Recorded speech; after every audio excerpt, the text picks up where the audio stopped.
நீங்க அவருக்கு சொந்தக்காரரா? இல்லம்மா. உங்களுக்கு என்னையும் தெரியும், அவரையும் தெரியும் இல்லையா? ஆமா. நான் எவ்வளவு படிச்சிருக்கேன்? பெரிய படிப்பெல்லாம் படிச்சிருக்கீங்க, காலேஜுக்கெல்லாம் போயிருக்கீங்க. அவரு 3ஆம் கிளாஸ் ஃபெயிலுமா.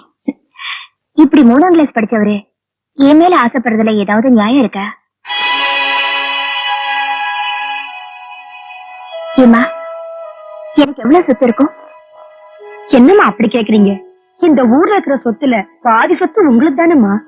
அவருக்கு சின்ன மணிக்கு என்னமா இருக்கு? ஒரு ஓட்டு ஹார்மோனிய பெட்டியும் ஒரு ஓட்டு வீடும் தானமா இருக்கு. இப்படி எதுவுமே இல்லாதவரே நீ மேல ஆசைப்படுறதுல ஏதாவது நியாயம் இருக்கா?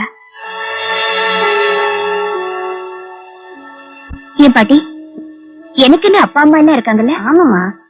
அவருக்கு தம்பி தாய் தப்பின் பேரே தெரியாத ஒரு அனாதம்மா.